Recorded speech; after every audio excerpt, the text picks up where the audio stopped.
Para muchos, la crisis económica puede ser todavía más fuerte que la crisis sanitaria que está viviendo México y el mundo, por supuesto. Para tratar de entender qué está haciendo México en este sentido, qué debería estar haciendo, he pedido conversar con Jorge Suárez Vélez. Él es analista económico internacional, consultor en temas financieros. Nos estamos enlazando con él directamente hasta la ciudad de Nueva York. Jorge Suárez Vélez, gracias por hablar con nosotros esta noche.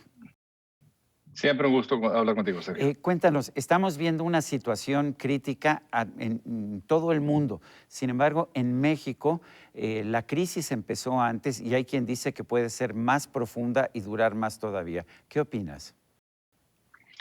Opino que es cierto y yo creo que esto está relacionado con cómo se ha reaccionado a la pandemia en sí. Como sabes, dentro de los países de la OECD, México es el que menos pruebas ha hecho. Es decir, que puedes decir que tienes la pandemia bajo control si simplemente no estás haciendo pruebas, no puedes contar contagios. Pero al hacer eso, estás evitando la posibilidad de poder hacer una reapertura inteligente, sistemática. Es decir, el gran problema que tenemos con esta pandemia es que la gente puede estar contagiada y estar asintomática por semanas, lo cual hace que se expanda muy fácilmente. Hasta que no tengamos una vacuna, esto no va a detenerse del todo. Entonces, para reabrir la economía, lo que necesitarías es tener una enorme cantidad de pruebas disponibles que permita que quien tiene contacto con el público esté constantemente siendo monitoreado, de tal forma que en el instante que se contagie lo puedes aislar.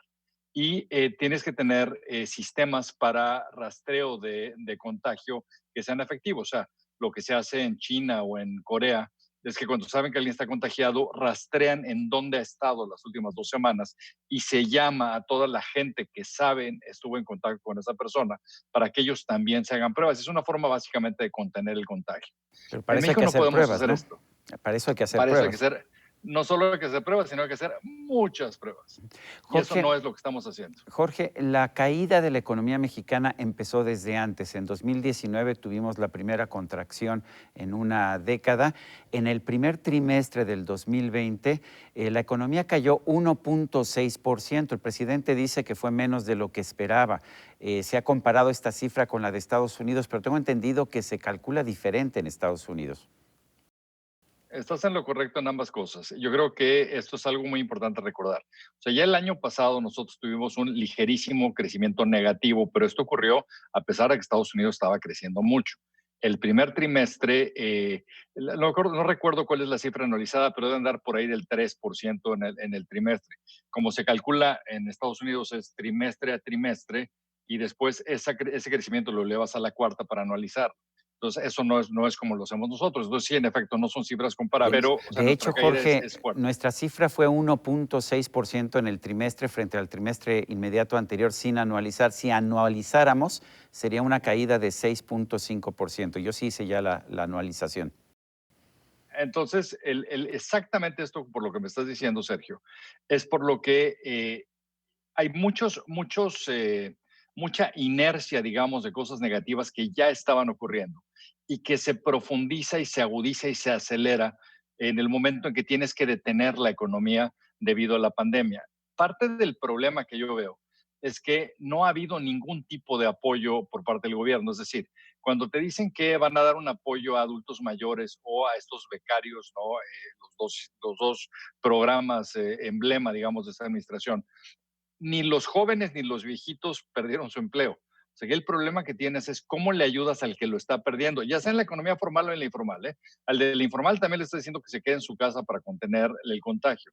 Entonces, ¿cómo haces para permitir que esas personas puedan cubrir lo esencial a pesar de estarse quedando en casa? Esto no lo estamos haciendo y tiene un impacto doble. Tiene un impacto doble porque los estás forzando a que salgan a trabajar, la probabilidad de contagios crece y la probabilidad de que puedas contener la pandemia es mucho menor y lo vemos porque cada vez se habla de que estaremos en el pico en momentos más lejanos. O sea, se sigue posponiendo este pico. Jorge, estamos viendo también cambios de reglas en inversiones que ya se han venido realizando en México. La primera fue el aeropuerto de Texcoco, vimos la planta cervecera de Mexicali, ahora hemos visto también cambio de reglas en materia de inversiones en energías limpias. ¿Qué pasa con la inversión cuando ve ese tipo de señales? Mira, evidentemente lo peor que puedes estar haciendo es mandar estas señales. Había enorme inversión potencial para México en términos de energías limpias. Algo que te comento, que lo veo yo aquí en Nueva York, hablas con gente aquí que está en este sector y era tan bajo el costo de generación de energías limpias en México que eso detonó que gente tanto en Estados Unidos como en Europa empezaron a dudar de si era posible generarlas en forma tan barata o si México estaba falseando la información. Fueron, investigaron y vieron que en efecto México tiene grandes ventajas relativas para generar este tipo de energía. Esto iba a beneficiarnos en varias formas. Una de ellas es que la electricidad es uno de los insumos más importantes para, por ejemplo, plantas industriales. En la medida en que tú ibas a empezar a bajar los costos, eso nos hace más competitivos, nos hace mejor destino de inversión. Entonces, no solamente le estás pegando al hacer esta absurda medida, le estás pegando a la inversión que iba a entrar en energías limpias, sino a la inversión que se iba a beneficiar de lo baratas que son las energías limpias. En vez de eso, lo que vas a hacer es que te vas a poner a quemar combustóleo. El combustóleo prácticamente en todo el mundo está prohibido por la enorme cantidad de azufre y de contaminantes que arroja. Y por si fuera poco, se vas a usar un insumo más caro, pero que además contamina y que además te va a sacar, digamos, de la competencia internacional porque vas a encarecerle la energía eléctrica al sector industrial y al residencial, que evidentemente también es una tragedia en sí misma. Jorge, ¿qué deberíamos estar haciendo como país? Deberíamos estar, haber aprovechado, digamos, este tiempo de cuarentena para hacernos de pruebas, para hacer sistemas de rastreo de contagios. Deberíamos de hacer un sistema que permita que la gente que está en casa no esté totalmente devastada por la pandemia, teniendo acceso a algún ingreso básico. Lo que necesitaríamos es asegurarnos de que los negocios que están cerrados no quiebren en forma permanente. En Estados Unidos, para que tengamos una comparación, el estímulo fiscal que se ha dado es más o menos como el 15% del PIB y el estímulo monetario, es decir, lo que han imprimido, digamos, de circulante para que haya liquidez en los mercados, es más o menos otro 15% del PIB. Y aún con esos dos estímulos sumados, hay mucha gente que piensa que no está siendo suficiente y que ahí tiene que venir un siguiente empuje por parte de lo fiscal y lo monetario. En México el estímulo fiscal no llega a 1% del PIB. Y el estímulo monetario, el fiscal, 1%, menos de 1% del PIB, el monetario, el Banco de México ha hecho cosas inteligentes, sí hay que darles crédito por esto, pero por mucho no es suficiente si no tienes el apoyo de lo fiscal. El problema que vas a tener aquí es que imagínate tú un restaurante, por ejemplo, un restaurante que lleva meses cerrado, que tiene una larga nómina de gente que trabaja con ellos, tiene que estar pagando una renta de un local, tiene que pagar prediales, tiene que pagar una serie de cosas. Si tú no les ayudas a que tengan cómo paliar, digamos, este periodo de estar cerrados, que puedan mantener cierto flujo y que tengan la posibilidad de reabrir. El problema que tienes es que ese negocio cierra permanentemente y esos que estaban, digamos, hoy descansando, digamos, se vuelven desempleados en forma permanente. Eso es lo que hay que evitar, que las empresas quiebren o que los negocios cierren en forma permanente, porque si ocurre eso, no tienes ninguna posibilidad de que se recupere la economía. Y algo muy importante, Sergio, Moody's dijo en la reciente baja en calificación crediticia que nos dieron que lo que más les preocupa es eso, lo que más no les preocupa es, viene una caída muy fuerte de la economía de Estados Unidos, perdón, de México este año, podría ser hasta de doble dígito, o sea, más de 10%, pero lo que les preocupa es que no ven recuperación. Ellos creen que el crecimiento potencial entre 2021 y 2024 no va a ser superior al 2%. Y esto sí es realmente un problema muy grave. ¿Cómo ves la situación de Pemex? Y ciertamente el gobierno le está apostando mucho a Pemex, pero pues ya perdió el grado de inversión. ¿Qué significa esto? Lo que significa es que cada vez se les va a hacer más complicado y más caro hacerse de crédito, lo que ha hecho que puedan hoy más o menos tener acceso a crédito a pesar de que ya lo que emiten son bonos chatarra. es que el mercado asume que el gobierno de México está dando una garantía, digamos, no explícita, pero hay una garantía, o sea, el gobierno de México seguirá pagando, por lo cual el mercado sigue comprando.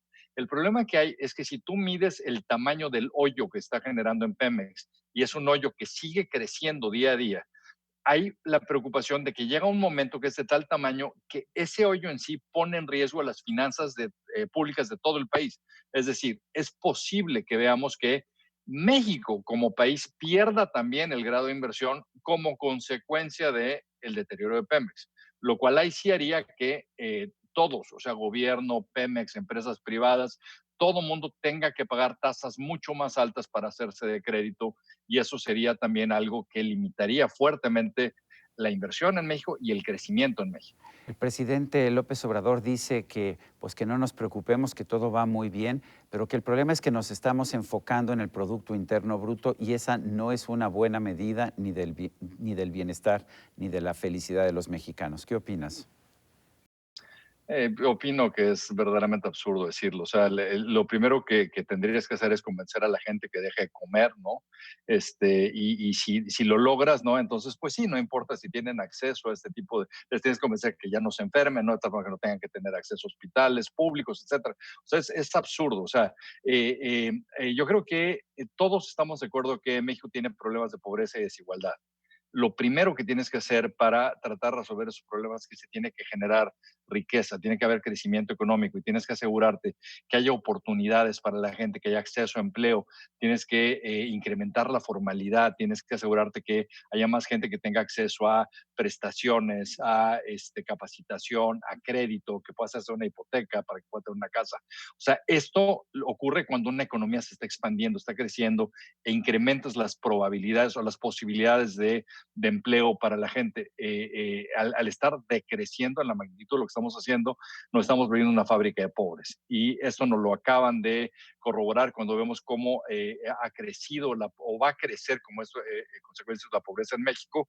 Hemos visto la pérdida de quizá alrededor de 1,5 millones de empleos en un gobierno que te había dicho que iba a generar 2 millones de empleos. Yo creo que les falló nada más el signo, ¿no? Van a generar un desempleo adicional de 2 millones de trabajadores. Esto es realmente grave, Sergio. O sea, la pobreza que se va a provocar por el tipo de políticas que estamos teniendo verdaderamente no tiene precedente. O sea, realmente no ha habido un gobierno en la historia que tenga esta capacidad para generar pobres. Hoy estamos con Pablo Vera, director de tecnologías de la Asociación Mexicana contra Delitos Cibernéticos. Hola Pablo, ¿cómo estás? Hola, Manu, buenas tardes. Aquí me va muy bien, muy bien. Aquí hay una cuestión con la que me gustaría empezar y es, ¿qué es la perfilación de delitos cibernéticos? La perfilación, pues, es un conjunto de técnicas de investigación que nos permiten analizar patrones de estos delitos. Este análisis nos permite también adelantarnos y poder prever algún tipo de delitos cibernéticos que puedan ocurrir a futuro. ¿Usan algún tipo de técnicas para reconocerlos? Por supuesto, utilizamos tecnologías desde análisis estadístico, cuantitativo, cualitativo, inteligencia artificial, cómputo evolutivo. Utilizamos también, en este caso, la ingeniería social. Utilizamos tecnologías cibernéticas en general. Seguramente muchos se pueden preguntar esta parte, ¿en la perfilación solo hay acerca de delitos sexuales? Trabajamos delitos de cualquier índole que se pueda presentar a través de la tecnología. Entonces, las perfilaciones que ahí hemos trabajado o el análisis de delitos pueden ir desde infracción de menores, por ejemplo, pedofilia, grooming, sexting, etcétera. ¿Y la asociación me podría ayudar a mí como ciudadano en este tipo de delitos? Como asociación también podemos apoyar a las empresas, a todo tipo de usuarios a nivel nacional e incluso internacional. Y Pablo, ¿cuál es la manera en la que yo puedo contactarlos a ustedes? Bueno, tenemos nuestras redes sociales a través de Facebook, a través de la página web de la Asociación Mexicana contra Delitos Cibernéticos. Entonces nos podemos contactar de forma directa. Tenemos criminólogos, tenemos psicólogos que nos pueden asesorar. Entonces, nosotros nos canalizamos y los podemos canalizar a ellos, a alguna institución, dependiendo del tipo de problema o tipo de delito cibernético que se esté abordando. Pablo Vera, muchísimas gracias por acompañarnos. Gracias por la invitación. Jorge Suárez Vélez, analista económico, gracias por hablar con nosotros. El gusto para mí, Sergio. Y a usted, amigo televidente, que hace posible este programa, se lo agradezco también. Esto es todo por hoy, pero no se le olvide. Nos vemos la próxima.